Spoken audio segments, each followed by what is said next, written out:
Hi, I'm Steve. And I'm Sandy, and we're two tenderfoot tourists. Welcome to episode 81, the one about far-out festivals you never knew existed. Part 2.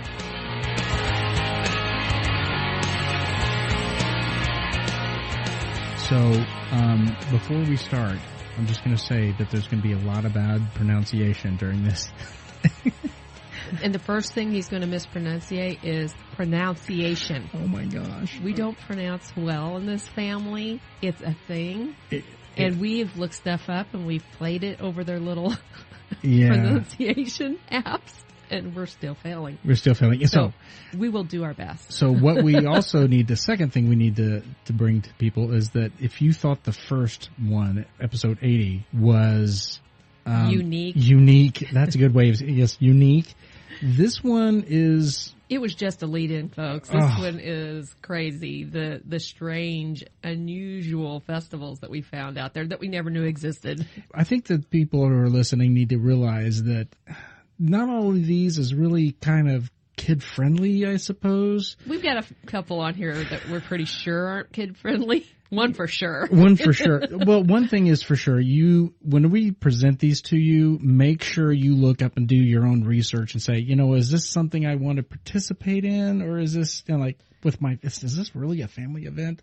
So we are kind of reaching out just a little bit past what we normally do on this episode. Yeah, a little bit. Just a little bit. So just buckle in, just... Oh, yeah. Take your potty breaks and sit down and be ready for a ride, because this had us just rolling. Okay, so... Speaking of rolling. Yes, speaking of rolling. You've heard of running with the bulls in Spain, right? Right. I think those people are crazy. They are crazy. I'd rather just not die by being gored. But we discovered something in New Orleans that has taken that type of entertainment, I guess. Can you call that entertainment? It is for some, evidently, but it's the funner, safer version. In New Orleans. Right, and it is the 13th annual San Fermin, New Orleans Running of the Bulls. Are you sure we pronounced it that right? No. Because I know I didn't pronounce it either. I Did you say pronunciate? I didn't pronounce it. Okay, go ahead. Okay. It's really interesting because thousands of runners come out to roam the streets of New Orleans and party with hundreds of roller bulls. You want to tell what roller bulls are? Yeah, they are roller ladies. They are... Roller derby skaters. Yeah, roller derby. Yeah, and isn't there a local... When you were telling me about it, you read that part that there was a specific local group, but then there's some from all over the world. Yeah, there's some from all over the world. They have the Big Easy roller girls. That are from there, right? From there, yeah, Big Easy, New Orleans. So. Correct. Yeah, but... duh. It's like some peoples don't know. Some peoples don't know. Some people do pronunciations. Oh, gosh. I'm just going to end it there. Goodbye, everybody. Wonderful show. What an excellent show we had, honey. You a beer. I think I could pronounce better if I had a few beers in me right now at this point. Anyway, let's just loosen move on. Roller bulls are roller derby skaters with horns on their helmets and plastic bats in their hands and like we said, they're just from all over the place. And this is a big, big deal. It is a big deal. And the cool thing about it is now they're holding it on July 13th through the 12th through the 14th. 12th through the 14th. Yes. It's a charity is what it is. It's right. It's to benefit, what was the name of? Is it Friends Forever? Beth's Friends Forever. That's it. It's for women in New Orleans who are suffering from cancer is what it is. And they also do Big Easy Animal Rescue, and that's they also do a benefit for them at the same time. It's just that simple as far as the festivities is that. I mean, it's the same, similar to what they do over in Spain. It's just that you have roller girls, derby girls beating the snot out of you with plastic bats. Okay, that makes it sound like they harm you. I'm pretty sure they don't. It looks like they're just out there kind of swatting you. Or as I think somebody put it when we listened to a video clip, she says she looks forward to spanking people. Okay. Well, she looks out for the people who are trying to get away from her. Mm-hmm. That's the one she targets. Now, they have like this little thing that they say there. Let me if I find it. Well, while you're looking, I'll talk about the way you dress. It says there isn't a dress code, despite what it might imply here in the title, but they do encourage you to wear the pamploni style, which is the white shirt, white pants, or shorts, or skirt, and the red scarf. or dress with the red about your neck and waist. Mm-hmm. So you get all into the spirit of things. Because that attracts the roller derby girls. They like the white and the red, evidently. And makes them red. mad, and Ooh. they chase you down, and they beat you with a plastic You get bat. to see the steam come out of their noses, like in the cartoons. Someone will be very offended by that. Hey, we're encouraging people to go to this. They shouldn't be too offended. This is entertaining. Rules of the run. What? Right? Try that again. Rules of the run. Yes.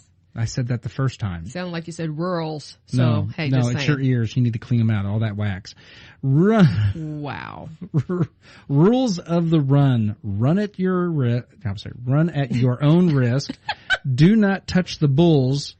Yes. That is you are not allowed to touch the bad. bulls. They touch you. That's right. If you go down, stay down.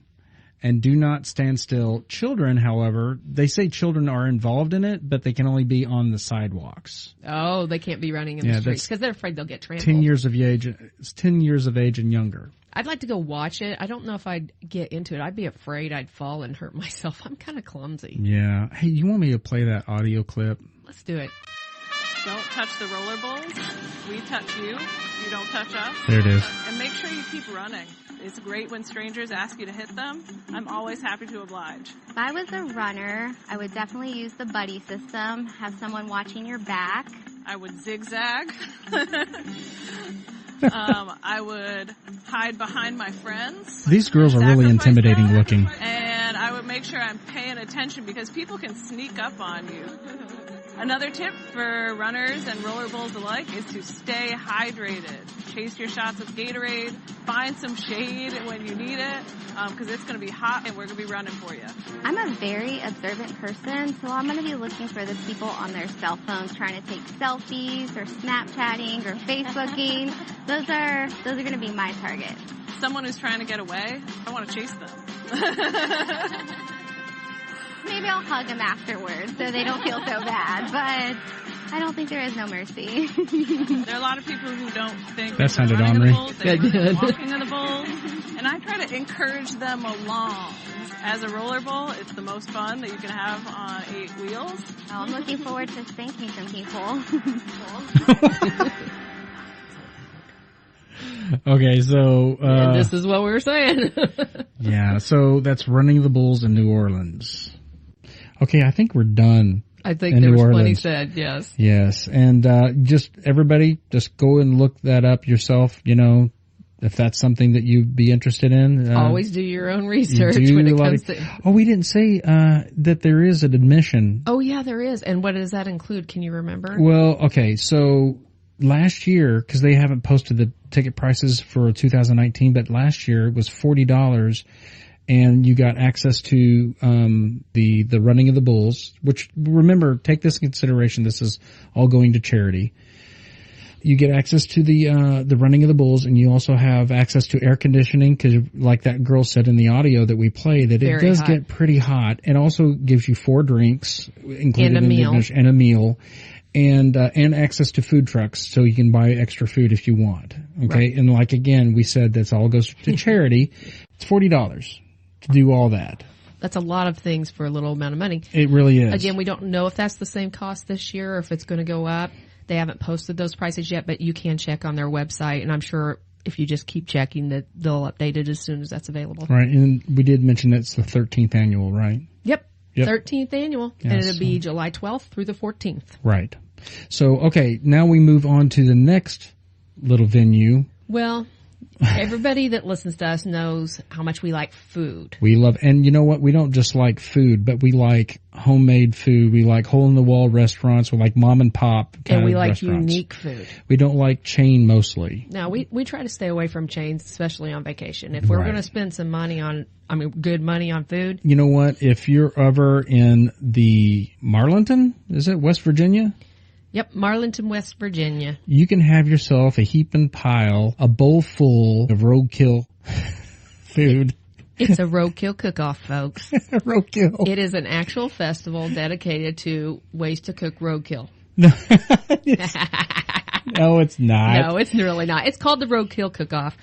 Because they have a lot of, like, different type of foods there that you wouldn't typically have anywhere else. Right. Actually, one of the things I read, it talks about if you've ever wanted to taste exotic dishes like squirrel gravy over biscuits, teriyaki marinated bear, or deer sausage, this is the place to be. So, I mean, if you can go online, go to YouTube, and you can watch like people visiting the town. It's a very small town, and this is a highly competitive, very competition. It really is, and I mean, I think some of them even dress in different outfits to match what they're selling, and trying to. They really put on the show. They basically. do. They put on a whole show. Ham it up a little bit, I guess you could say. Yeah, because I mean, you can get all kinds of. I mean, people are really creative with the foods or the meats that they have there. I mean, we're talking like fried venison wontons, snapping turtle stew, which really for us in the Ozarks really is not that strange or weird. I started saying, I'm sure a lot of people around here have probably had turtle stew. I'm wondering now if my grandma ever fed it to me. Well, okay. I know she fed us brains, but that's a whole different thing. Calves brains, I can't. They have brains there. And she fed us tongue. She'd cook it and slice it. Okay, I did never like tongue. She'd cook it, peel it, and slice it. Yeah. And I'm like, no. Is everybody cringing as they're listening to that? I don't want to eat something that can taste me. Yeah, that's that. My mom and dad, they would have the cow's tongue, and I could no, we'll just fry it up. You'll never know. It tastes like no. Sorry, I just can't get past that. And I was one of those kids that will eat anything you in front of. No. I had trouble with certain things like canned spinach, but for the most part, I was pretty good about tasting things. But once I knew what it was obvious when you look at tongue that it's tongue and you don't want it. Right.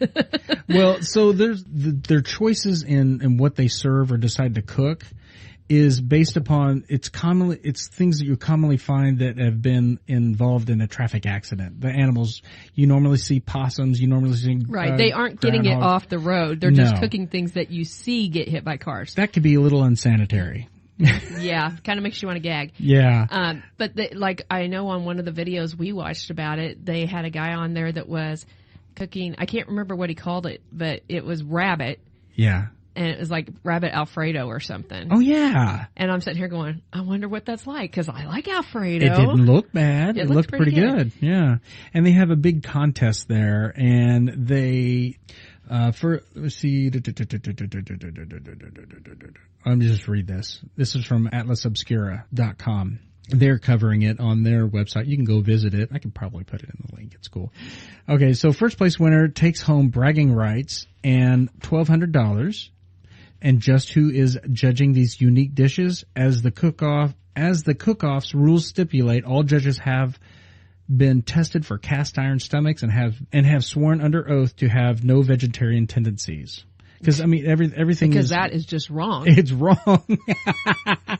But they have brown bear there. They have snakes. You know how I like my vegetables? They have everything there. Well, how do you like it? Mixed in around the meat, or slapped between a couple of slices. Have you seen that like meme where you have that giant burger? It's got all this bacon and stuff in between the buns, and you have this thin little slice of lettuce on the top. And he goes, "I know what you're thinking. That's way too much lettuce." I actually like vegetables quite a bit. I really do. I do too. And I can cook meat. And meat's good for you. I don't care what they say. So what you need to know about this Roadkill Cook-Off is actually a part of the Pocahontas County Autumn Harvest Festival. And in addition to all that, they actually have square dancing and live music available there. So it sounds like a lot of fun. They even have a beauty pageant there. Remember that? It does sound like a lot of fun too. Miss Roadkill. Oh my gosh, is that what it says? Yeah. That's awesome. And don't think it's a small thing just because they only win, $1,200 if they're the top dish. Yeah. Because actually, in years past, the Food Network, the Travel Channel, and the Discovery Channel have all covered this offbeat festival. Oh, that's right. You did say that. Yeah, remember I you find saying that pretty fascinating myself that they were involved. So that's pretty cool. That is pretty cool. But the Roadkill Festival in Marlinton, Virginia. West Virginia. Yeah, you can go online. You can see all kinds of cool.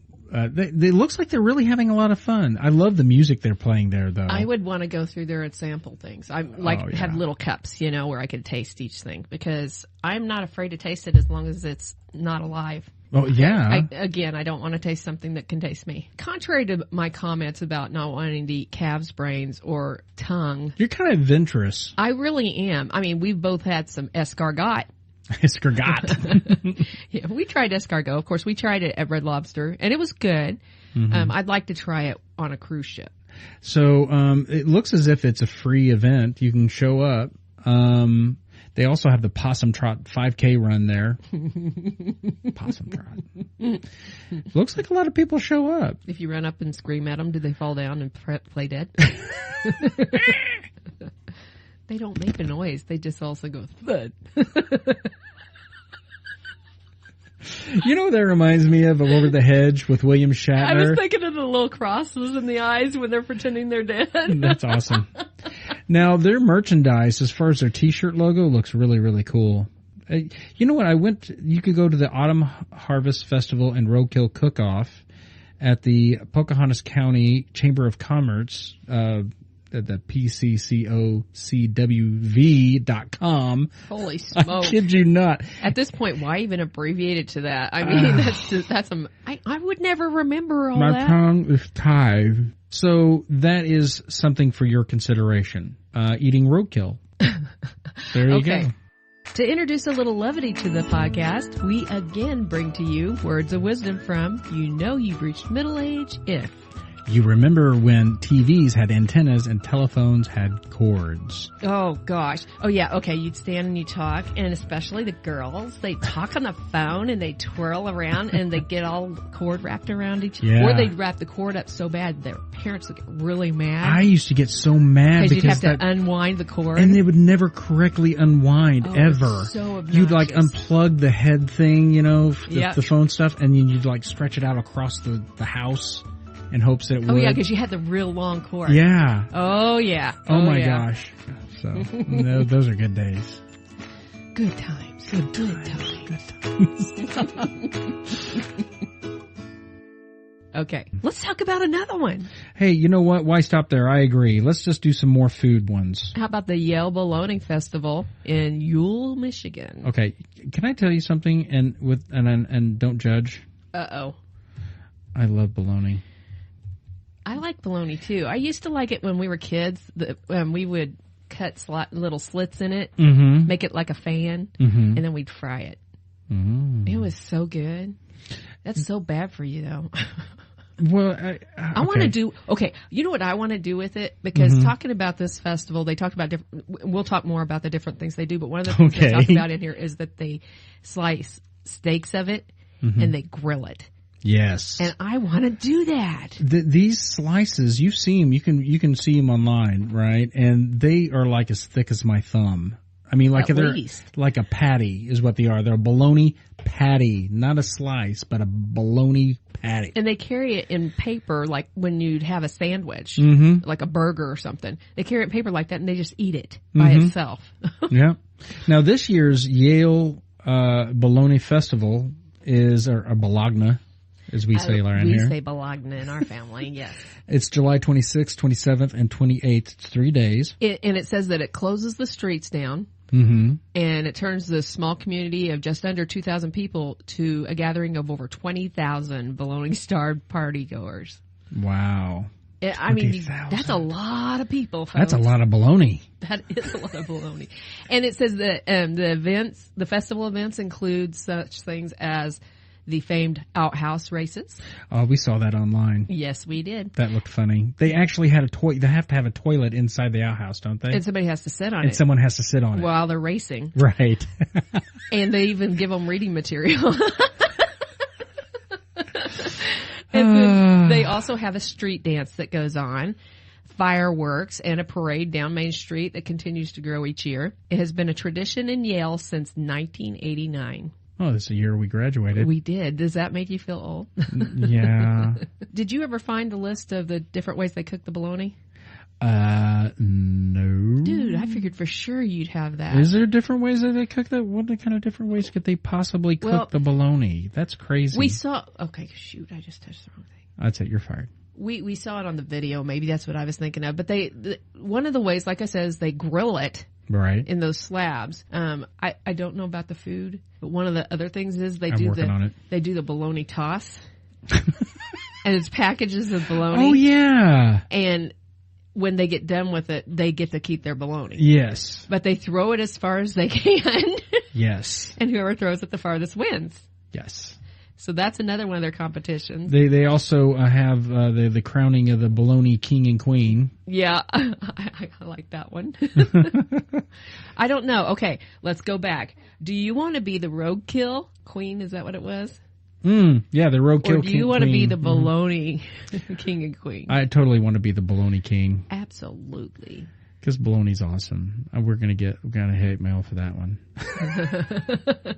Hey, I want to go to both. I want to go to both. I'd love to go to the roadkill one. Oh man, just for the variety of food that you can actually eat there. I know we already finished talking about this, but it makes me think of you going to your, what was it called, a meat feast? And you had buffalo, you had feral hog. Didn't you eat elk also? Had elk. The list goes on and on. Yeah, it was a wild beast feast. That's what it was called. Wild beast feast. Wild beast feast. And you guys were like throwing hatchets. That was fun. And I was really good at it. You won the throwing hatchet contest. I was so proud. Hot dog. My man. You don't worry about Go me Big shooting Red. a gun. I'm going, I got my hatchet. But as far as they don't show here on the website how they cook their bologna. Now they do have a vendor application in case you're interested. But anyway, make a long story short, that's the Bologna Festival in Yale, Michigan. Which, by the way, I want to go to Michigan.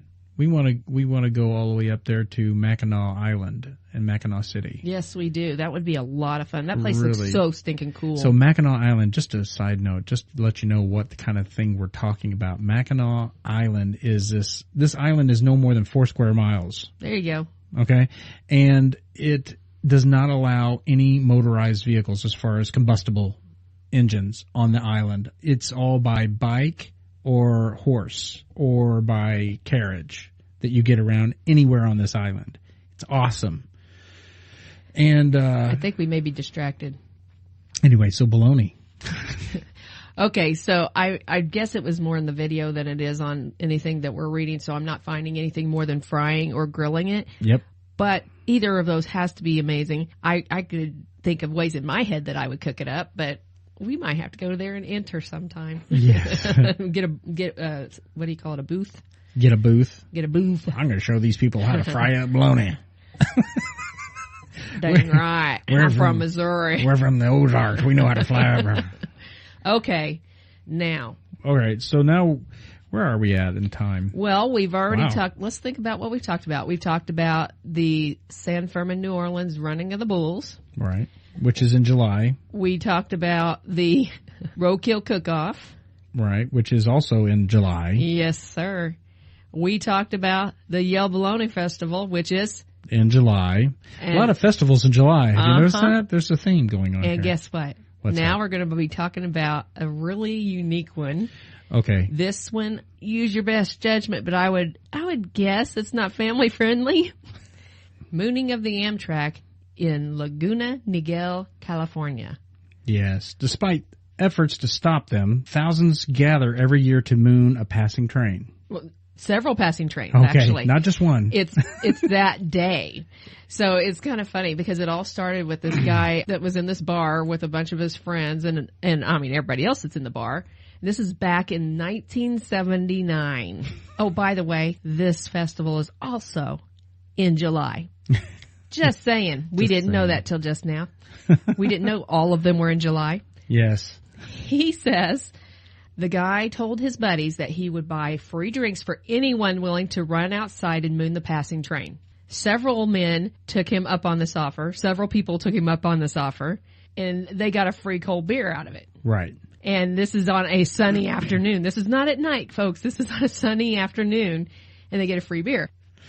The tradition stuck, and now on the second Saturday of July every year, thousands of people gather along the chain link fence that runs adjacent to the Amtrak train tracks outside of Mugs Away Saloon in Orange County, California, to show their butts to passersby. That's hilarious. Trains passing the Moon Show, as they call it, slow down between Irvine and San Juan Capistrano stations. It's planned a year in advance and even has its own website. Wow. I think it's funny because they talk about the fact they've tried to stop them from doing it, but then also they talk about the fact that the trains actually slow down so that people can see it happening. You just laughed so hard you spit on your microphone. That was gross. Oh, gosh. Wow. Wow. Okay, so now my question is, would you want to go and just see it all happen, or would you want to be on the train? That is the good question, right? Okay, so they actually have their own website, don't bother going and looking at it. I'm just going to tell you what it says on here already. They give a brief synopsis. I mean, you can go look if you want, but you're going to see butts probably. You probably see butts. And then it says what you should not bring, all right? An attitude. Everyone here comes to have a good time. If you don't agree with this free-spirited event, don't come. 2, kids. This is an adult party. We have seen too many people bring their kids along, and they then get upset when people do not do the things that are appropriate for kids, or when they do things that are inappropriate for kids. Right, and you've got to understand, if it says that it's the mooning of, that's a big hint. Now, I mean, it says, even if you don't mind your kids seeing the adult-oriented party, it makes the rest of us uncomfortable when they're there. Right. So, respect the environment, respect the people there. Right. And it says, just don't bring kids to it. And it says, do not bring fireworks. Way too many people for fireworks. I'm just thinking about the butts getting burned. I know. That's all I can think about. And then, of course, no weapons. So, anyway, make a long story short, the mooning of the Amtrak in Laguna Niguel, California. Wow. And they've been doing this since 1979. Yeah. Wow. I can't believe that's an actual event. Isn't that a crazy thought? I mean, seriously. Good gravy, Miss Maisie. I can't believe we brought this to her. Maybe we should have just left it as the cook-off and just said, okay, good night, everyone. Okay. But anyway. It's been going on for 40 years. But oh my gosh. Okay, so, but the thing is about this, as teenagers, when we were teenagers, mooning was like... Oh, I would have thought this was the greatest thing. This was the funniest thing I ever saw. I never mooned anybody. I hadn't either. Except for like in my house, maybe but I had my friends sister. There you go. I've had friends that did that sort of thing, and it's all part of a fun joke, right? Right, exactly. And what they're doing here is just all a part of a traditional fun joke that they like. It's like, let's moon a train as a driving by. Long story short, don't go if you want a PG environment. That's true. Don't go if you don't want to see butts. That's a good don't point. Don't go if you want to be around a mature crowd, because I would say a mature crowd acting immature. That you're going to be acting immature in that environment. Yeah. And that's not always bad. No. Sometimes it's just good old-fashioned fun. Yeah.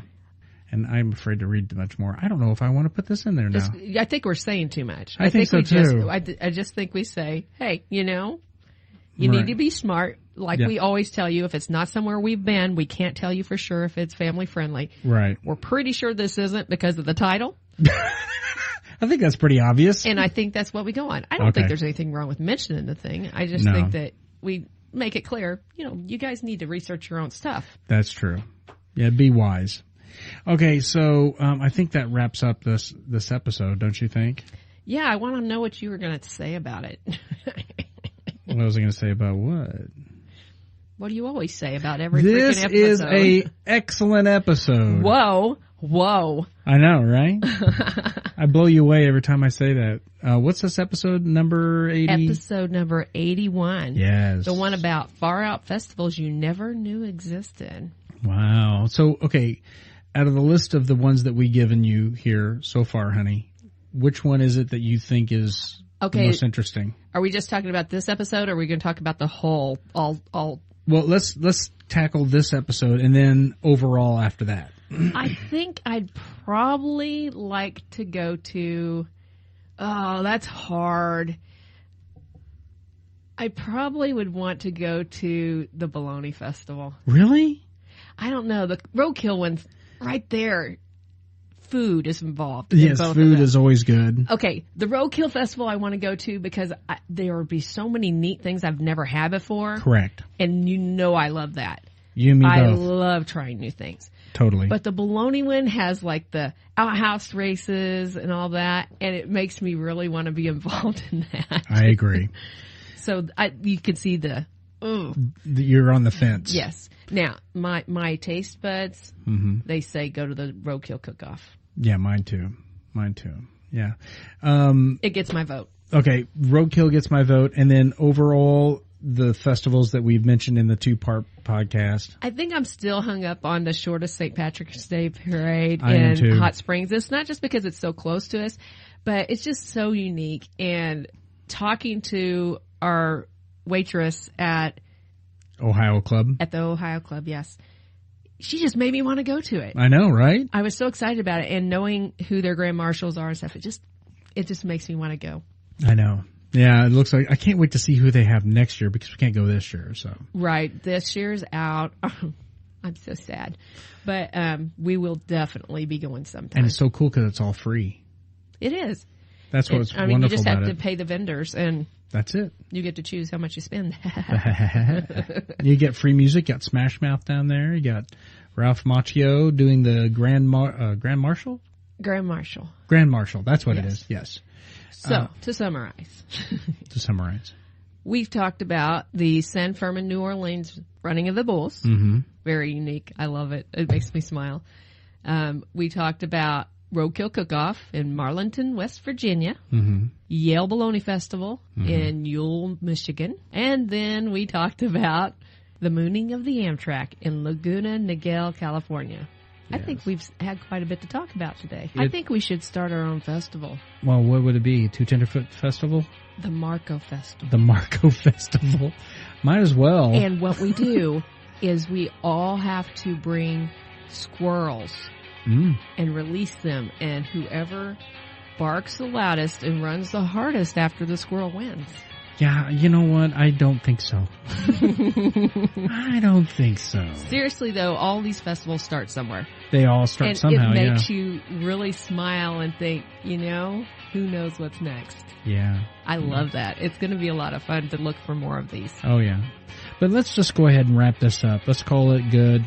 Two Tenderfoot Tourists is a weekly family-friendly podcast, at least up to now it was, but now we did the whole Amtrak mooning thing, so now it's not family-friendly anymore, is it? Just go on. If you like what you hear, be sure to subscribe on Podbean, Apple Podcast, Google Play, Stitcher, TuneIn, and Spotify, just to name a few. To get in touch with us and chat about this podcast or even your travel experiences, simply email us at tenderfoottourist@gmail.com or follow us on Facebook and Instagram. Keep those suggestions coming, and maybe you'll give us our best episode of 2019. I'm Steve. And I'm Sandy. Until next time. Stay tender.